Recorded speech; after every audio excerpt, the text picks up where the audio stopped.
Hello viewers, আসসালামু আলাইকুম। আপনাদের মোবাইল ফোনে হঠাৎ কল আসছে না, এই মুহূর্তে সংযোগ দেওয়া যাচ্ছে না, ব্যস্ত আছে বলছে, বা কন্ডিশনাল কল ফরওয়ার্ডিং অ্যাক্টিভ এই লেখাটি দেখা দিচ্ছে।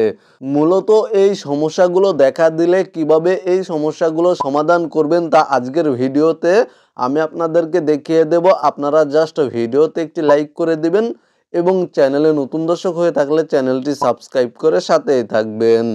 ওকে ভিউয়ার্স, অলরাইট, প্রথমেই চলে যাবেন আপনারা আপনাদের মোবাইল ফোনের ডায়াল প্যাডে। তারপরে এখানে দেখতে পাচ্ছেন ওপরে থ্রি ডট রয়েছে, থ্রি ডটে ক্লিক করে দিবেন এবং এখান থেকে সেটিংসে ক্লিক করে দিবেন। অথবা আপনাদের মোবাইল ফোনে এখানে মোর লেখা থাকতে পারে বা নিচে থ্রি ডট থাকতে পারে। জাস্ট আপনারা থ্রি ডটে ক্লিক করে দিবেন, তারপরে সেটিংসে ক্লিক করে দিবেন। সেটিংসে ক্লিক করার পরে এখানে আপনারা ব্লক নাম্বারস বা ব্ল্যাকলিস্ট নাম্বার নামে একটি অপশন পেয়ে যাবেন। জাস্ট এই অপশনে ক্লিক করে দিবেন। তারপরে এখানে চেক করবেন কোনো নাম্বার ব্ল্যাকলিস্টে অ্যাড রয়েছে কিনা। যদি কোনো নাম্বার ব্ল্যাকলিস্টে অ্যাড থাকে তাহলে সেই নাম্বারগুলো থেকে, মানে যেই নাম্বারগুলো ব্ল্যাকলিস্টে অ্যাড থাকবে সেই নাম্বারগুলো থেকে ফোন আসবে না, কল আসবে না। তাই আপনারা অবশ্যই ব্ল্যাকলিস্টের নাম্বার অ্যাড থাকলে এখান থেকে নাম্বারগুলো আনব্লক করে নেবেন বা ব্ল্যাকলিস্ট থেকে রিমুভ করে দিবেন। তারপরে এখানে দেখতে পাচ্ছেন ব্লক কলস ফ্রম আননোন নাম্বারস, এই অপশনটি যদি অন থাকে এই অপশনটি অফ করে দিবেন। তারপরে আপনারা চলে যাবেন আপনাদের মোবাইল ফোনের সেটিংসে। জাস্ট আপনাদের মোবাইল ফোন থেকে সেটিংস অ্যাপ্লিকেশনটি ওপেন করবেন। তারপরে এখানে দেখতে পাচ্ছেন সার্চ অপশন, এখানে ক্লিক করে দিবেন এবং এখানে আপনারা ফ্লাইট মোড টাইপ করে সার্চ করবেন। ফ্লাইট মোড টাইপ করে সার্চ করার পরে এখানে দেখতে পাচ্ছেন ফ্লাইট মোড, এটা অন করবেন এবং কিছুক্ষণ পরে পুনরায় আবার ফ্লাইট মোড অফ করবেন এবং এখান থেকে ব্যাক করে দিবেন। তারপরে এখানে পুনরায় আবার সার্চ অপশনে ক্লিক করে দিবেন। সার্চ অপশনে ক্লিক করার পরে এখানে আপনারা টাইপ করবেন রিসেট। জাস্ট রিসেট টাইপ করে সার্চ করবেন এবং এখানে আপনারা রিসেট মোবাইল নেটওয়ার্ক সেটিংস বা রিসেট নেটওয়ার্ক সেটিংস নামে একটি অপশন পেয়ে যাবেন। জাস্ট এই অপশনে ক্লিক করে দিবেন।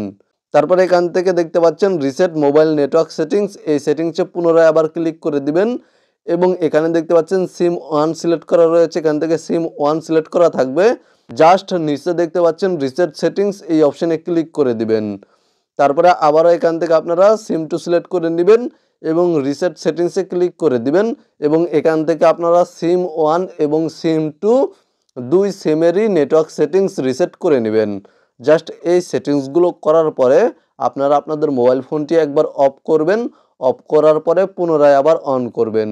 জাস্ট এই সেটিংসগুলো করে নেবেন, তাহলে আপনাদের সমস্যার সমাধান হয়ে যাবে। এবং এই সেটিংসগুলো করার পরে চেক করবেন যে আপনাদের সমস্যার সমাধান হয়েছে কিনা, আপনাদের মোবাইল ফোনে কল আসে কিনা বা আপনাদের সিম কার্ডে কল আসে কিনা। যদি এই সেটিংসগুলো করার পরও সমস্যার সমাধান না হয় তাহলে চেক করবেন আপনারা আপনাদের সিম কার্ডে বা প্রিপেইড কার্ডে কতদিন পূর্বে রিচার্জ করেছিলেন। আপনারা যদি দীর্ঘদিন যাবৎ আপনাদের সিম কার্ডে বা প্রিপেইড কার্ডে রিচার্জ করে না থাকেন, সেই ক্ষেত্রে আপনাদের সিম কার্ডে বা প্রিপেইড কার্ডে ইনকামিং কল অফ হয়ে যেতে পারে। মূলত দীর্ঘদিন যাবৎ সিম কার্ডে বা প্রিপেইড কার্ডে রিচার্জ করে না থাকলে সিম কোম্পানি থেকে ইনকামিং কল তারা বন্ধ করে দেয়। আজকের ভিডিওটি এই পর্যন্তই। জাস্ট আজকের ভিডিওতে দেখানো প্রসেসগুলি ফলো করবেন, তাহলে আপনাদের সমস্যার সমাধান হয়ে যাবে।